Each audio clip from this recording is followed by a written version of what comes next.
Right. Telangana రాష్ట్రంలో Jubilee hills ఉప ఎన్నిక ఏదైతే మాగంటి సునీత గారు కావచ్చు, లేదంటే నవీన్ కుమార్ యాదవ్ కావచ్చు, లంకల దీపక్ రెడ్డి ప్రధానంగా జరిగినటువంటి పోటీలలో ఎవరు నెగ్గబోతున్నారు, ఆ జూబ్లీ హిల్స్ యొక్క కాంకర్ చేసుకున్నటువంటి ఎంపరర్ ఎవరో తెలుసుకునేటువంటి ప్రయత్నం, నవీన్ కుమార్ యాదవ్ని పేరు ప్రకటిస్తారని చెప్పేసి ఖచ్చితంగా చెప్పడం మనకు కొంచెం ఎన్నో దారి తీసినటువంటి పరిస్థితి కనిపిస్తుంది.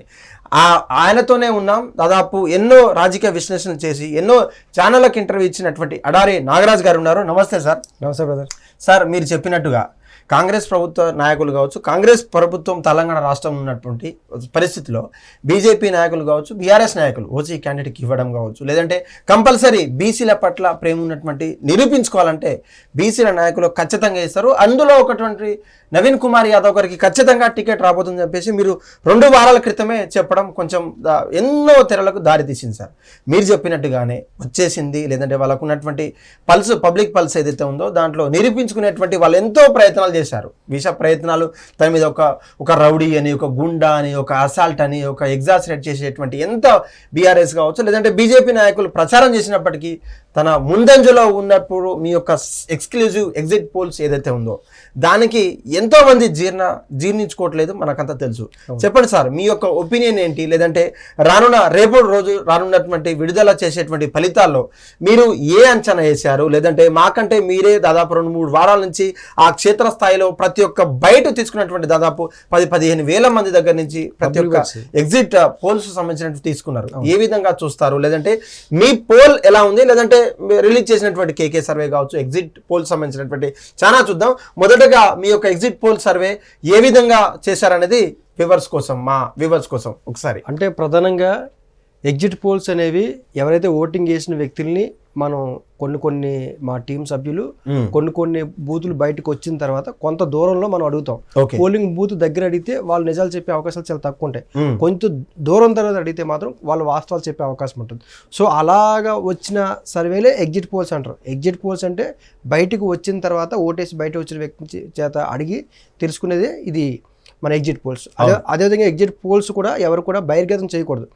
ఓటేసి వచ్చిన తర్వాత పోలింగ్ టైం ఉన్నప్పుడు నేను పలానా వ్యక్తికి వేసానని కూడా చెప్పకూడదు. అలా చెప్తే మాత్రం ఖచ్చితంగా ఓటు కూడా క్యాన్సిల్ అవుతుంది. చంద్రబాబు నాయుడు గారి ఓటే క్యాన్సిల్ అయింది 2014లో.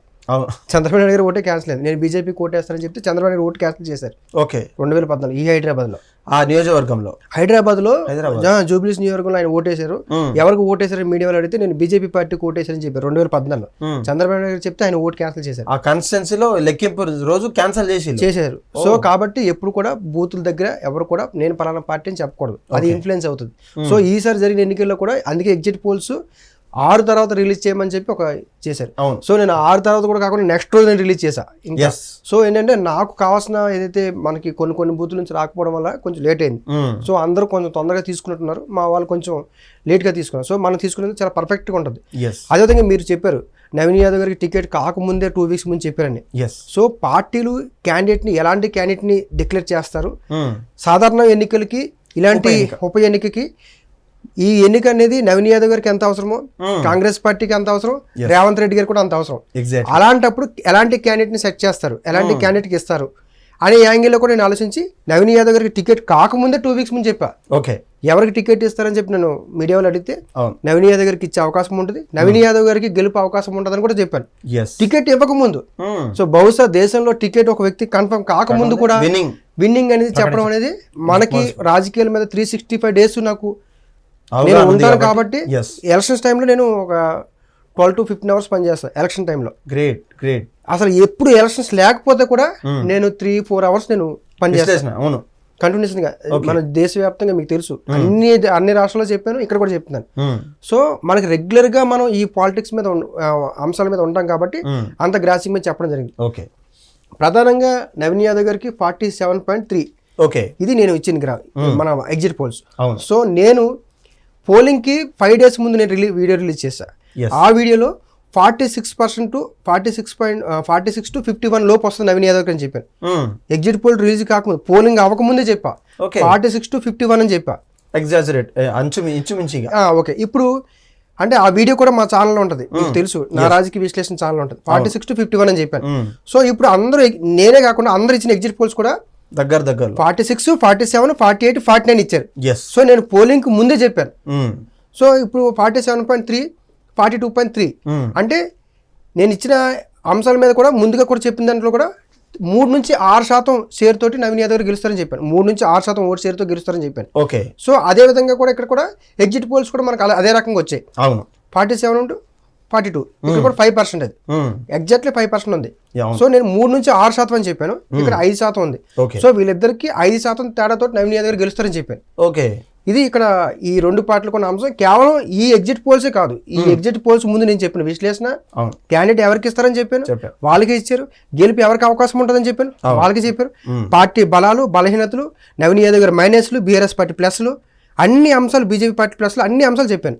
ఇప్పుడు మీరు బీజేపీ పార్టీ కూడా 6.2% ఉంది, 6.25%. ఓకే. సో యాక్చువల్గా ఇక్కడ ఉండాల్సింది మినిమం 15 to 20% ఉండాలి బీజేపీ.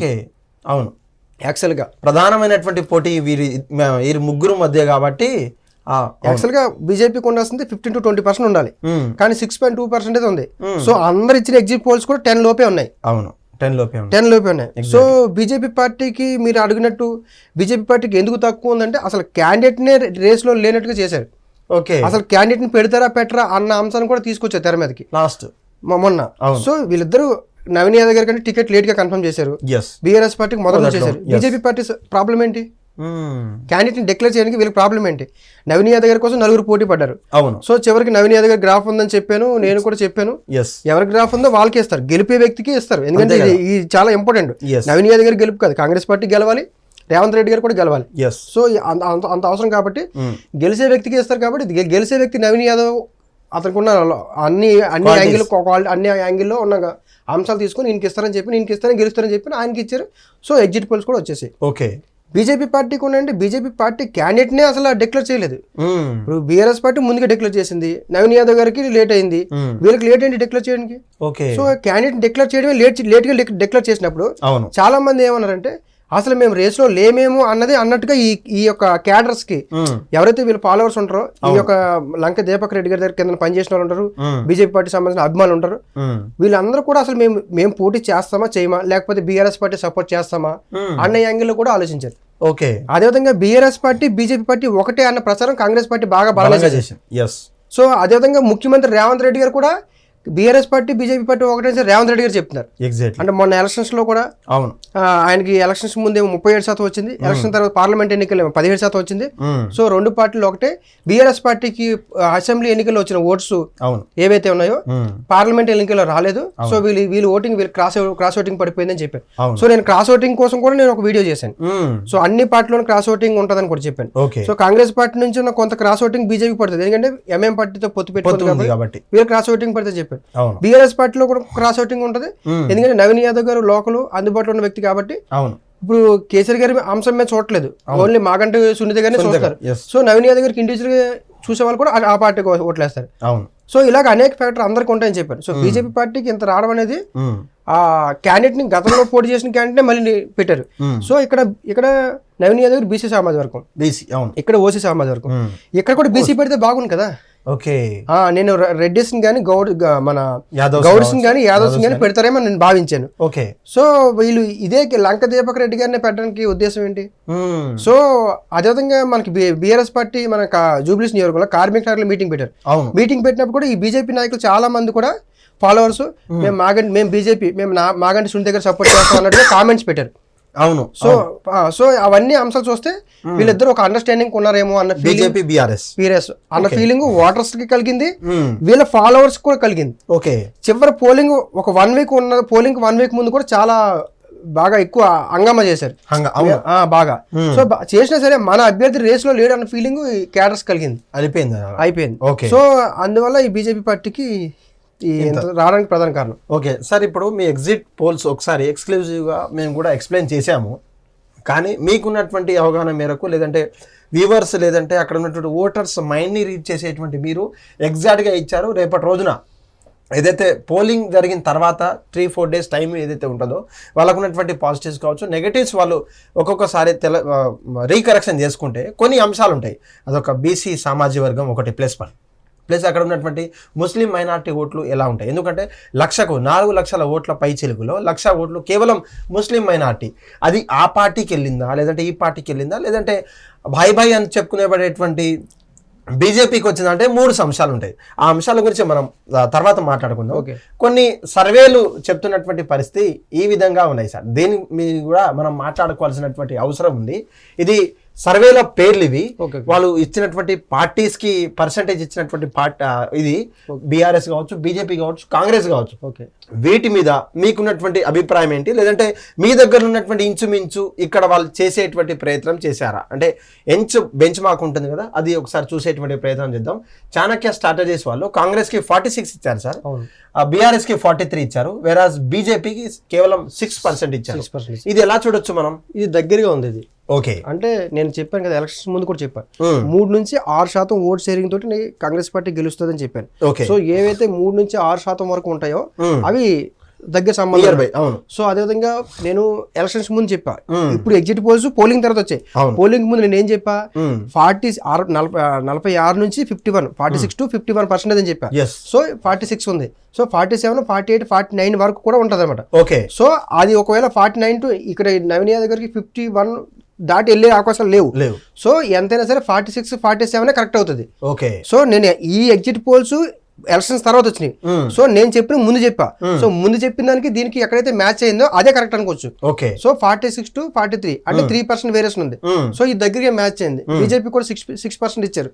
సో ఇది కూడా దగ్గరగా ఉంది. సో ఇది చాణక్య స్ట్రాటజీ అనేది కొంచెం దగ్గరగా ఉంది, చెప్పే విధానం దగ్గరగా ఉంది. ఓకే, ఒకసారి చాణక్య కావచ్చు, నాగన్న సర్వే, స్మార్ట్ పోల్ ఒకటి, పీపుల్స్ పల్స్ ఒకటి, V6 వెలుగు చేసినటువంటి లేదంటే హెచ్ఎంఆర్ చేసినటువంటి వెలుగు, ఇవన్నీ కనుక మనం చూసుకుంటే కేవలం కాంగ్రెస్ పార్టీకి మాత్రమే మద్దతు అంటే హయ్యర్ పొజిషన్ లో ఉందని చెప్పేసి పూర్తిగా ప్రకటించినటువంటి పరిస్థితి కనిపిస్తా ఉంది.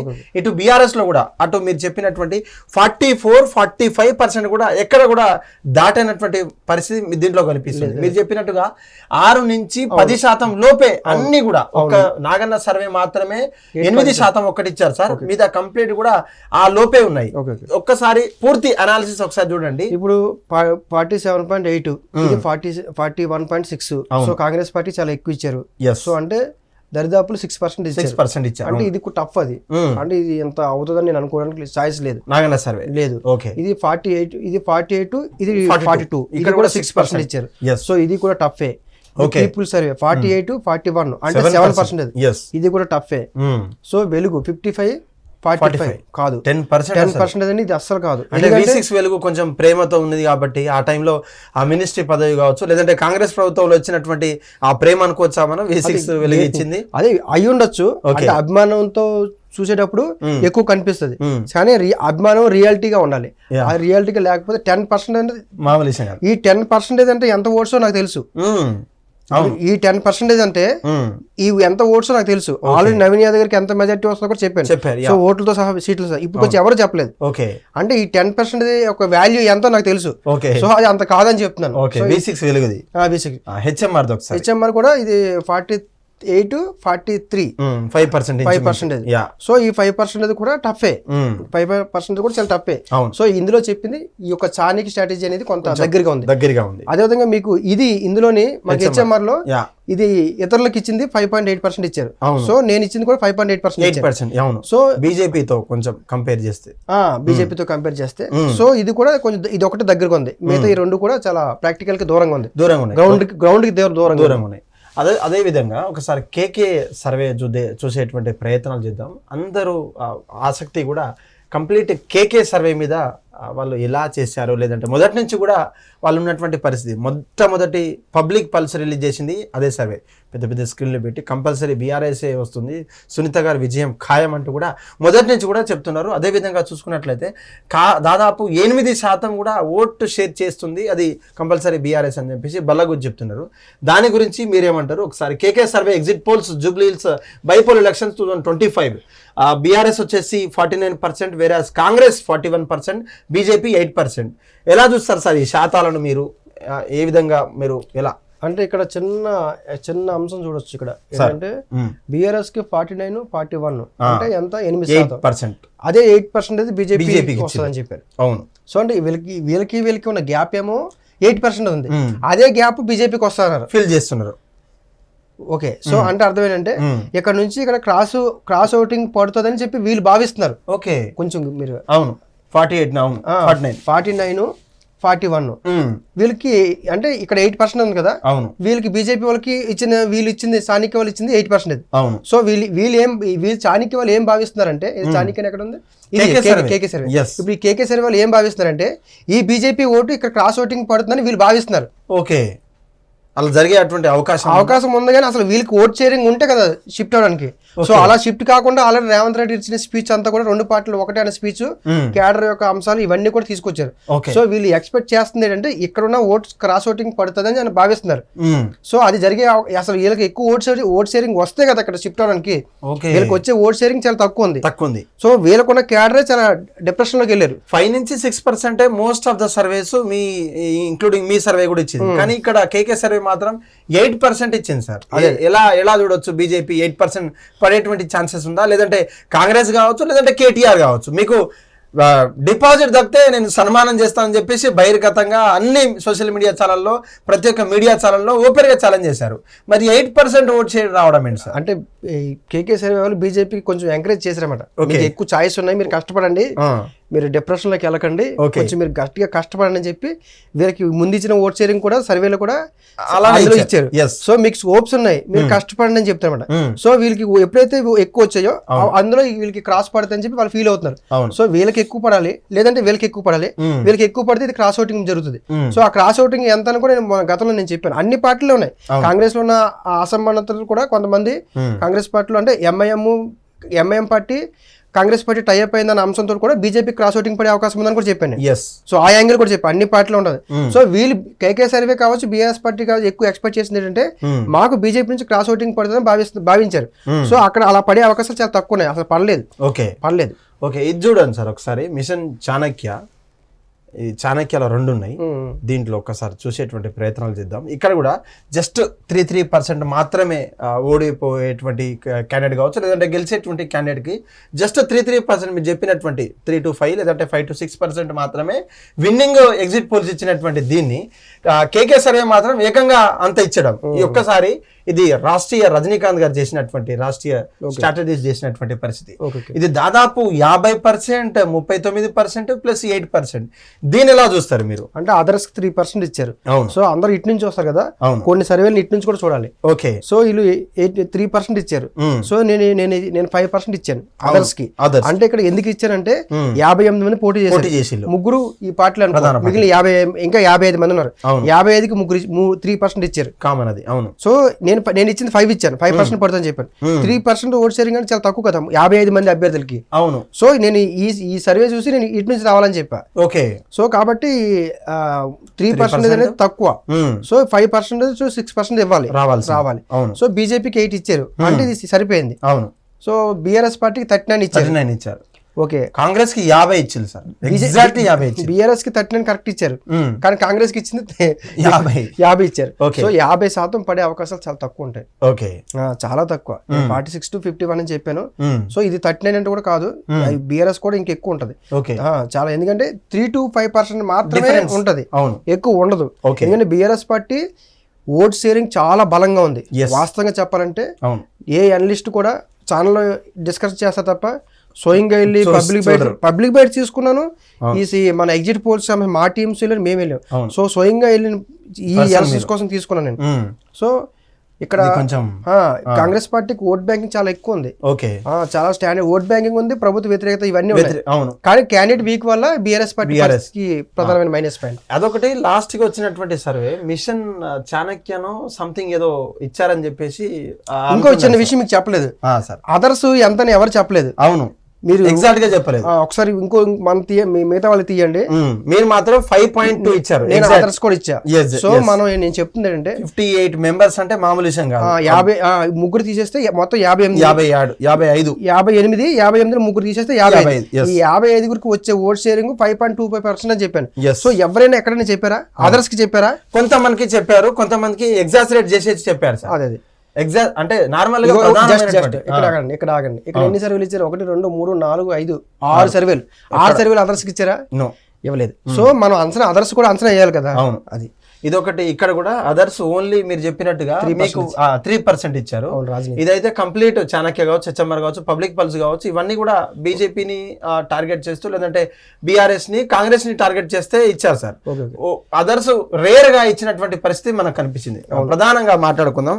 ఇప్పుడు తెలంగాణ రాష్ట్రంలో ఇప్పుడు బీసీల పట్లకు ఉన్నటువంటి కాంగ్రెస్ పార్టీ ప్రేమ ఏంటి, లేదంటే ఆ ప్రేమకున్నటువంటి ఓట్లు పడే శాతం కూడా తగ్గిపోయింది ఇప్పుడు ఈసారి. ఇప్పుడు చెప్పండి, మా కెమెరాకి చెప్పండి, బీసీల పట్ల కాంగ్రెస్ కున్నటువంటి వైఖరి ఏంది? అంటే బీసీల పట్ల కాంగ్రెస్ పార్టీకి ఉన్న వైఖరి ఏంటంటే క్యాండిడేట్ ఇచ్చిన ఎవరైతే క్యాండిడేట్ ఉన్నారో క్యాండిడేట్కి నవీన్ యాదవ్ గారికి ఇవ్వడం అనేది బీసీలు అదే యూనిటీ చూపించారు. ఓకే. సో సాధారణంగా ఏంటంటే క్యాండిడేట్ ఈ పార్టీ అని కాకుండా నవీన్ యాదవ్ గారు బీసీ, సో కాంగ్రెస్ పార్టీ చెప్తున్న నినాదానికి సో ఇక్కడికి ఇచ్చి అంటే నవీన్ యాదవ్తో పోటీ పడిన కొంతమంది క్యాండిడేట్స్ ఉన్నారు, వాళ్ళందరినీ కాకుండా నవీన్ యాదవ్ గారికి ఇవ్వడం. యాదవ్ సామాజిక వర్గం బీసీఏ కాకుండా నవీన్ యాదవ్ గారు 2023 ఎన్నికల్లో కూడా ఆయన నిలబడి అజరుద్దీన్ గారికి సపోర్ట్ చేశారు. సో ఆ అంశాన్ని కూడా కాంగ్రెస్ పార్టీ తీసుకుంది. వీళ్ళు ఏదైతే లోకల్ గా చేసిన సర్వీస్ ఏదైతే సోషల్ సర్వీస్ ఉందో దాన్ని తీసుకున్నారు. ఫిలిం ఇండస్ట్రీ వాళ్ళతో వీళ్ళ నాన్నగారికి ఉన్న అటాచ్మెంట్ ఇవన్నీ తీసుకున్నారు. సో అన్ని ఫ్యాక్టర్స్ తీసుకునే వీళ్ళకి ఇవ్వాలి అన్న ఉద్దేశంతో వాళ్ళ చర్చతో నిరూపించుకున్నారు. సో బీజేపీ పార్టీ ఎవరికైనా గౌడ్ సామాజిక వర్గం కానీ యాదవ్ సామాజిక వర్గం కానీ ఇచ్చుంటే కొంచెం ఏదైనా టఫ్ అంశాలు ఉండేవి. ఇప్పుడు బీఆర్ఎస్ పార్టీ కూడా మేము బీసీ అంటున్నారు. నిజంగా బీసీలకి ఎవరికైనా ఇచ్చుంటే మీ కారు పార్టీకి ఓట్ షేరింగ్ ఉంది కాబట్టి కొంచెం అదేనా కలిసి వచ్చేది. సో అందరూ రెండు పార్టీలు కూడా అగ్రవర్ణాలకు ఇచ్చారు. అటువైపు కమ్మ సామాజిక వర్గం ఉంది, ఇటు రెడ్డి సామాజిక వర్గం. నవీన్ యాదవ్ గారు బీసీ సామాజిక వర్గం. అందులో నవీన్ యాదవ్ గారిని చాలా మంది రెడ్డి సామాజిక వర్గం టార్గెట్ చేశారు. వ్యక్తిగతంగా మన సుధీర్ రెడ్డి గారు కూడా వ్యాఖ్యలు చేస్తే కూడా మైపల్ యాదవ్ గారు కూడా చాలా గట్టిగా కౌంటర్ ఇచ్చారు గ్రౌండ్ లోకి వెళ్ళి. సో ఆయన కూడా చాలా రిస్క్ చేశారని చెప్పుకోవచ్చు. సో అంటే ఈయన ఒక బీసీ సామాజిక వర్గం చెందిన వ్యక్తి ఎంతకాలంగా ఒక రాజకీయ పరంగా పోటీ చేసి గెలిచే మూమెంట్ వచ్చినప్పుడు అందరూ కూడా అతని మీద చేసిన వ్యక్తిగత హరణం కావచ్చు, ఇవన్నీ కూడా అక్కడ ఉన్న వాళ్ళందరినీ కూడా యూనిటీ చేసాయి. సో సుధీర్ రెడ్డి గారు చేసిన వ్యాఖ్యలు పార్టీ పరంగా ఉండొచ్చేమో కానీ నవీన్ యాదవ్ గారికి వాళ్ళ యొక్క బీసీ సామాజిక వర్గం అంతా యూనిటీ అయింది. సో ఈ ఫ్యాక్టర్స్ అన్ని కూడా నవీన్ యాదవ్ కలిసి వచ్చిన అంశం. సార్ ప్రధానంగా మాత్రం నాకు ఎప్పటి నుంచో తట్టినటువంటి ప్రశ్న ఇది. మీరు ఎన్నో సామాజిక వర్గాల నుంచి వచ్చినటువంటి బలాలు చెప్తున్నారు, లేదంటే అక్కడ ఉన్నటువంటి బలహీతని చెప్తున్నారు సార్. అయితే ముఖ్యంగా 2014 నుంచి ఒక ప్రధానమైనటువంటి పార్టీని ఇచ్చినటువంటి నవీన్ యాదవ్కి అక్కడ ఎమ్మెల్యే సీట్ దక్కలేదు. 2018 ఏదైతే ఎలక్షన్స్ వచ్చిందో జనరల్ అసెంబ్లీ ఎలక్షన్స్ కూడా దక్కలేనటువంటి పరిస్థితి. అంటే ప్రధానంగా కాంగ్రెస్ నుంచి కావచ్చు, లేదంటే ఇప్పుడు కాంగ్రెస్లో పార్టీకి వచ్చిన తర్వాత అటు ఎంఐఎం నుంచి అటు ఇండిపెండెంట్గా మళ్ళీ ప్రత్యక్షంగా పరోక్షంగా పాల్గొనకపోయినప్పటికీ పార్టీని సపోర్ట్ చేశారు. ఈసారైనా తన ఎమ్మెల్యే కుర్చీలో కూర్చోబోతున్నారా? ఒకవేళ కూర్చోకపోతే తన భవిష్యత్తు ఇక్కడతో ముగించినట్టేనా అని చెప్పేసి అనేక కోణాల్లో ప్రశ్నలు వెల్లువెత్తుతూ ఉన్నాయి సార్. దాని గురించి ఏం చెప్తారు? నవీన్ యాదవ్ ఫ్యూచర్ మాట్లాడండి ఫైనల్. అంటే నవీన్ యాదవ్ గారు చేసిన కష్టార్జితం, అదేవిధంగా నవీన్ యాదవ్ గారికి ఉన్న ఓపిక ఈ ఎన్నికల్లో ప్రధానంగా నేను చూశాను. అదేవిధంగా గ్రౌండ్ లెవెల్లో కొన్ని ప్రాంతాలు అంటే యూసఫ్గూడ, రెహమత్ నగర్, కార్మిక నగర్, కొన్ని బస్తీలు ఏవైతే ఉన్నాయో ఆ బస్తీలన్నింటిలో కూడా నవీన్ యాదవ్ గారికి ఎమోషనల్ అటాచ్మెంట్తో ఉన్నారు నవీన్ యాదవ్ గారికి. సో నేను చాలా గ్రౌండ్లో తిరిగాను. సో అదేవిధంగా నవీన్ యాదవ్ గారు ఈసారి గెలవకపోతే పరిస్థితి అంటే గెలిచే అవకాశాలు చాలా ఎక్కువనే. నవీన్ యాదవ్ గారు గెలుస్తారు, అందులో డౌటే లేదు. ఒకటి గెలవకపోతే చాలా టఫ్ అవుతుందని చెప్పాను. ఎందుకు చెప్పానంటే 2 సార్లు క్యాండిడేట్ గా పోటీ చేశారు. ఎంఐఎం పార్టీ నుంచి ఒకసారి, ఇండిపెండెంట్ కూడా చేశారు. 2023లో కూడా ఆయన ఎలక్షన్స్ లో పాల్గొనకపోయినా సరే అజరుద్దీన్ గారు సపోర్ట్ చేశారు. ఆయన కూడా ఓడిపోవడం జరిగింది.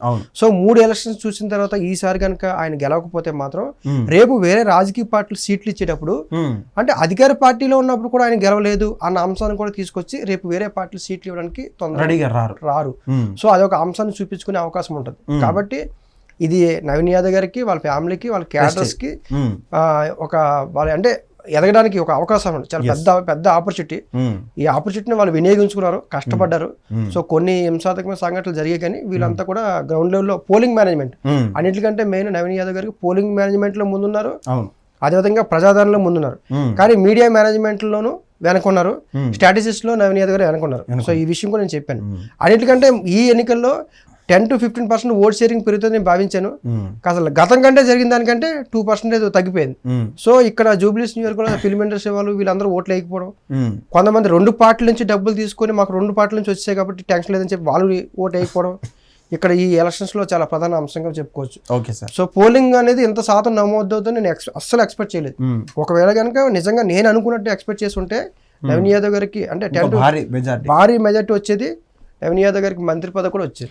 బీహార్లో ఉన్నటువంటి ఇంకిత జ్ఞానం ప్రజలకు జూబ్లీహిల్స్ లో లేనట్టు నాకు అనిపిస్తుంది సార్. అందులో డౌట్ లేదు. అక్కడ చూసుకున్నటువంటి పర్సెంటేజ్, ఇక్కడ నమోదైనటువంటి పర్సెంటేజ్ దాదాపు 4 లక్షలకు పైగా ఉన్నటువంటి ప్రజలు కేవలం 46 నుంచి 47% మాత్రమే ఓటు నమోదైందంటే మనకంటే ఎక్కువ 2-3% బీహార్లో చదువు రాదు, బీహార్లో ఇలాంటి వాళ్ళని మనం హేళన చేస్తుంటాం. ఏం చెప్తారు సార్, చదువుకొని దద్దమ్మలు, చదువుకొని సన్నాసులకు ఓటు కూడా వేయనటువంటి వాళ్లకు నా పక్కన ఈ చెత్త ఉంది, లేదంటే నా రోడ్డు బాగాలేదు అని చెప్పుకునేటువంటి ధైర్యం గల సోషల్ మీడియాలో పెట్టేటువంటి మూర్ఖులకు ఓటు వినియోగించుకోవాలని చెప్పేసి ఇంకిత జ్ఞానం లేని వాళ్ళకి ఏం చెప్తారు సార్ మీరు? అంటే బీహార్లో లాస్ట్ ఎలక్షన్స్కి ఈ ఎలక్షన్స్కి 10.9% పెరిగింది. 10.9% అంటే అది చిన్న విషయం కాదు. 3 to 5% పెరుగుతుంది. 10.9% పెరిగింది. ఈ జూబ్లీస్ ఎలక్షన్స్ లో నేను 10 to 15% పెరుగుతుంది నేను ఎక్స్పెక్ట్ చేశాను. ఇది రాష్ట్ర స్థాయి అంత ప్రభావితం చేసిన అంశంగా మారింది జూబ్లీస్ ఎలక్షన్స్. కానీ ఎలక్షన్ కమిషన్ కూడా ఇదే నేను చెప్పిన ఆధారంగా ఎలక్షన్ కమిషన్ కూడా 20% ఈవీఎం సామాగ్రిని కూడా రెడీ చేసుకుంది, ఎక్స్ట్రా చేసుకుంది. సో గతం కంటే 2% తగ్గిపోయింది. 40 అప్పుడు గతంలో 52 అయితే ఇప్పుడు 48.44 నమోదైంది. సో ఇక్కడ నేను గమనించిన అంశం ఏంటంటే 2 పార్టీల నుంచి డబ్బులు విచ్చలవిడిగా ఇవ్వడం కూడా ఒక మైనస్ పాయింట్. సో అంటే అవసరం అనేది వాళ్ళకు ఉంది, మనకు లేదు అన్న ఫీలింగ్ కలిగింది ఓటర్స్ కి. రెండో పాయింట్, ఈ గెలుపు కాంగ్రెస్ పార్టీని విజయం చేయకూడదు, బీఆర్ఎస్ పార్టీ విజయం అవ్వదు. సో ఇద్దరు క్యాండిడేట్ల మధ్య అన్న అంశం కూడా ఎక్కువ ప్రభావితం చూపించింది. అంటే ఇప్పుడు బీఆర్ఎస్ పార్టీ ఏం గెలవదు కదా, కేసీఆర్ గారు ముఖ్యమంత్రి అవ్వరు కదా, రేవంత్ రెడ్డి గారు ముఖ్యమంత్రి అవ్వరు కదా అన్న యాంగిల్ కూడా కొంతమంది అయ్యలేదు. సో కానీ గతం నుంచి పోలిస్తే మాత్రం ఈ జూబ్లీ 3 ఎలక్షన్స్ లో కూడా 48, 52, ఇప్పుడు మళ్ళీ 48 అంటే 15 సంవత్సరాల నుంచి కూడా 50% ఓట్లు పెరగట్లేదంటే నేను గతంలో కూడా చెప్పా, ఎలక్షన్ కమిషన్ అనేక డబ్బులు విపరీతంగా యాడ్స్కి ఎలక్షన్ టైంలో ఖర్చు పెడుతున్నారు. ఒక 50 యూట్యూబ్ ఛానల్కి, మంచి యూట్యూబ్ ఛానల్కి సెలెక్ట్ చేసి మీరు యాడ్స్ ఇచ్చుంటే బాగా ప్రచారం జరిగేది కదా. ఓటర్స్ కూడా కేవలం ఎలక్షన్ టైంలో ఓటు వేయాలన్న కనీస జ్ఞానం లేకపోతే రేపు మీరు కోచింగ్ చేసే రైట్స్ ఎక్కడ ఉంటాయి? ఎవరు ఓటు వేయలేదని ఎవరికి తెలియదేమో మీరు అనుకుంటున్నారేమో, కానీ ప్రతి ఓటు కౌంటే. ఎవరు వేస్తున్నారు, ఎక్కడి నుంచి టిక్ అయినాయి. ఇప్పుడు మీ బస్తీలో ఒక సర్వే ఉంటది, ఆ సర్వే ప్రకారం మీ ఏదైతే బూత్ ఉంటుందో ఆ బూత్ లెవెల్ లో ఎవరు వేయలేదు, ఎవరు వేసారు అన్నది కూడా తెలిసిపోతుంది. సో మీరు వేయలేదని తెలిసారనుకో, ఈ 3 ఏళ్ళు కూడా మీరు ప్రశ్నించడానికి అవ్వదు. రేపొద్దున ఎవరు ఈ జూబ్లీస్ నియోజకవర్గంలో ఎవరు కోచింగ్ చేసినా, రాజకీయ నాయకులు కావచ్చు, అధికారులు కావచ్చు, ఫస్ట్ మీరు ఏం చేయాలంటే అతను ఓటర్ కార్డు అతను ఓటేసో లేదు చెక్ చేయండి. అతను ఏ సమస్య మీద వచ్చినా సరే ఫస్ట్ అతను ఓటర్ కార్డు తీసుకొని అతను ఓటేసో లేదు చెక్ చేసి అప్పుడు సమస్య పరిష్కారం చేయడానికి మీరు ప్రయత్నించండి. అప్పుడు ఏమవుద్దంటే అతను ఓటు వేయలేనప్పుడు అతని అంశాన్ని మీరు పరిగణలో తీసుకోవద్దు. సో ఇది 65% దాటితేనే జెన్యూన్ రిజల్ట్. జెన్యూన్ రిజల్ట్ అంటే ఎగ్జాక్ట్ గా చెప్పగలుగుతారు. ప్రజాదరణ అనేది ఎవరైతే పబ్లిక్ కోరుకుంటారో ఆ అభ్యర్థి గెలుస్తాడు. ఇలాగా 48, 50 వస్తే ప్రజలు అనుకున్న దానికి అన్న అంశం కాకుండా రాజకీయ పార్టీ వ్యూహాలకు అనుగుణంగా గెలుస్తారు. సో అందుకే నేను అంత పెద్ద ఈ డెమోక్రసీలో ఒక ఓటు అనేది అంత పెద్ద విలువైన అస్త్రం. నిజంగా చెప్తున్నాను, ఒక ముసలామె 15 ఎలక్షన్స్ లో ఆమె ఓటేసింది. ఆమె వీల్ చైర్ల మీద వచ్చింది. ఒక అతనికి 2 కాళ్ళు లేవు, అతను కూడా ఓటేశారు. మొన్న ఏపీ ఎలక్షన్స్ లో కూకట్పల్లి నుంచి ఛార్జీకి డబ్బులు అడిగి మరియు వెళ్ళి ఏపీకి వెళ్ళి ఓటేసినటువంటి రోజులు ఉన్నాయి. డబ్బులు అడిగి బస్ స్టాప్ లో డబ్బులు అడిగి కూడా నేను ఓటేయాలి లేకపోతే నేను చచ్చిపోయినట్టు అని చెప్పి ఓటేశారు. ఆ మాత్రం జ్ఞానం కూడా ఈ జూబ్లీస్ నియోజకవర్గంలో ఉన్న కొంతమంది చదువుకున్న వాళ్ళు కూడా వాళ్ళు నాకు ఎందుకులే ఓటేస్తే ఏంటి లేకపోతే ఏంటి అంత నిర్లక్ష్యం. అంటే ఎలక్షన్ కమిషన్ ఎన్నికంటే అంటే ప్రజాస్వామ్య పండగ అది. అంటే ఒక మనిషి మనం అనుకున్న అభ్యర్థిని గెలిపిస్తున్నాం, మన కోసం మన సమస్యలు తీర్చడానికి మీకు నచ్చిన. నాకు అన్నిటికంటే నాకు బాగా మొన్న మీడియాలో కూడా ఫైర్ అయింది కారణం ఏంటంటే 58 మంది అభ్యర్థులు ఉన్నారు. ఎవరు ఒకరు ఇప్పుడు మీకు 2-3 బీజేపీ, టీఆర్ఎస్, కాంగ్రెస్ 3 నచ్చలేదు అనుకో, మిగతా 55 మంది ఉన్నారు కదా. అది నోటా కూడా ఉంది కదా. ఇంకా 59 మందికి అసలు ఓట్లో ఒక్కరు కూడా మీకు నచ్చలేదంటే అసలు మీకు ఓటకు ఇచ్చి వేస్టే కదా. అంతే. సో కాబట్టి రేపు ఎలక్షన్స్ లో కూడా చాలా కట్ అయిపోవచ్చేమో అనుకుంటున్నాను. బాబాసాహెబ్ అంబేద్కర్ ఇచ్చినటువంటి తన కొడుకులను మరణించేటప్పుడు ఆ కర్మకాండాలు వెళ్ళాల్సినటువంటి టైంలో కూడా లేదు నేను ఒక్కరిని వెళ్తే ఈ యొక్క నా కొడుకులకు మాత్రమే న్యాయం జరుగుతుంది. ఈ యొక్క సమావేశంలో రౌండ్ టేబుల్ సమావేశంలో ఎవరినో దాదాపు చాలా మంది పెద్ద పెద్ద లీడర్లకు లేదు సామాన్యులకు ఓటకు వేయొద్దు అని చెప్పేసి వాళ్ళకు వ్యతిరేకించి వాళ్ళతో గొడవ పడి సామాన్యులకు కూడా ఓటకు ఉండాలి, అది 18 సంవత్సరాలు దాటినటువంటి ప్రతి ఒక్క ఇండియన్ భారత పౌరుడికి ఓటకు ఉండాలని చెప్పేసి ఎంతోమంది ప్రాణాలను త్యాగాలు చేసినటువంటి నాయకులు కావచ్చు, లేదంటే ఎంతోమంది లోపల కల్లా కపటం పెట్టుకున్నటువంటి అందరినీ ఎదిరించి మరి మనకు ఓటకు ఇచ్చినటువంటి బాబాసాహెబ్ అంబేద్కర్ని ఒక్కసారి దండం పెట్టుకొని లేదంటే మీకు ఉన్నటువంటి మనసును స్మరించుకొని ఎవరు నచ్చితే వాళ్ళు లేదంటే ఎవరు నచ్చకపోతే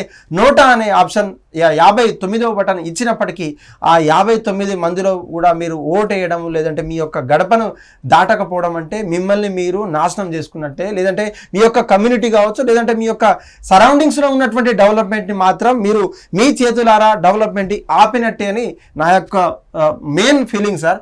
అందరూ కూడా ఈ యొక్క అంశాన్ని గమనించి రానున్న ఎలక్షన్స్లో అది ఏ పార్టీ అయినా సరే పార్టీకి అతీతంగా కేవలం ఓటు హక్కు వచ్చింది కాబట్టి హాలిడే ఇచ్చారు కాబట్టి ఎక్కడో స్పాట్లకో లేదంటే ఎక్కడో ఫంక్షన్లకో లేదంటే ఎక్కడో పిక్నిక్లకో లేదంటే మాకు 3-4 డేస్ హాలిడేస్ వచ్చాయి లేదంటే వీకెండ్ వచ్చిందని చెప్పేసి మీ యొక్క కర్తవ్యాన్ని మీరు మర్చిపోతే మాత్రం మీ యొక్క డెవలప్మెంట్ మీ ఇంటి వరకు వస్తుంది కానీ మీ యొక్క గడపలో అయితే ఎంటర్ కానిదనే విషయం ఈ యొక్క వీడియో సారాంశం.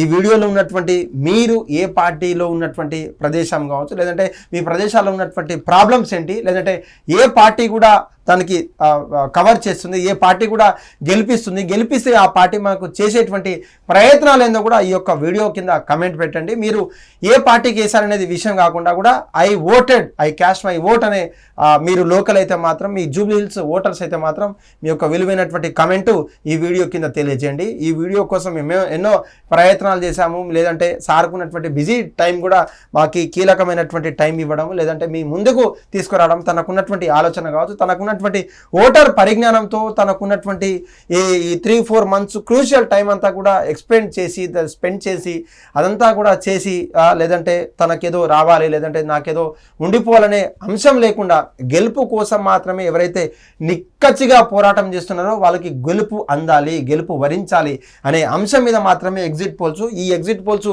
ఏది కూడా ప్రామాణికం తీసుకోము. యాజ్ పర్ ఎగ్జిట్ పోల్స్ మాత్రమే మేము ఎక్స్ప్లెయిన్ చేశాము. ఫైనల్ రిజల్ట్స్ రేపు రాబోతున్నాయి కాబట్టి ఫైనల్ రిజల్ట్స్ తర్వాత ఈ యొక్క పార్టీలకు అంచనాలుగా ఏం ఎదిగాయి లేదంటే వాళ్ళకు ఉన్నటువంటి ఓట్ షేరింగ్ ఎలా ఉండబోతుందో కూడా పూర్తి గ్రాఫ్ అయితే రిలీజ్ చేసింది. దాని గురించి కూడా మాట్లాడేటువంటి ప్రయత్నం చేద్దాం. ఈ వీడియోకు లైక్ షేర్తో పాటు మీ యొక్క కమెంట్ కూడా తెలియజేసే ప్రయత్నం చేయండి. ధన్యవాదాలు. Thank you. Hit TV app, ఇందులో short news, live news, entertainment shows, movies, digital magazines తో పాటు మీ జిల్లా వార్తలను కూడా ఫ్రీగా చూడొచ్చు. ఇంకెందుకు ఆలస్యం, వెంటనే హిట్ టీవీ యాప్ ని డౌన్లోడ్ చేసుకుని ఫ్రీగా ఎంటర్టైన్మెంట్ పొందండి. Hit TV app. Hit TV app. Please download hit TV app. Hit TV app ని ఫ్రీగా డౌన్లోడ్ చేసుకుని ఎంజాయ్ చేయండి. మీకు నచ్చిన ఎంటర్టైన్మెంట్ కోసం హిట్ టీవీ యాప్ ని ఫ్రీగా డౌన్లోడ్ చేసుకుని ఎంజాయ్ చేయండి. హిట్ టీవీ యాప్ ని డౌన్లోడ్ చేసుకుని ఆస్వాదించండి, ఆశీర్వదించండి. ఇంతమంది సెలబ్రిటీలు హిట్ టీవీ యాప్ ని డౌన్లోడ్ చేసుకోండి అని చెప్తున్నారంటే ఎంత మంచి యాప్ ఆలోచించండి. అమెరికా అమెరికాలో చదవాలనుకునే వాళ్ళకి విశ్వసనీయమైన పేరు మన శౌర్య కన్సల్టెన్సీ. UK లో 1 year masters, UK లో 1 year masters, 2 years work permit up to 5 years visa. Contact Saurya Consultancy. Contact 89851 89851.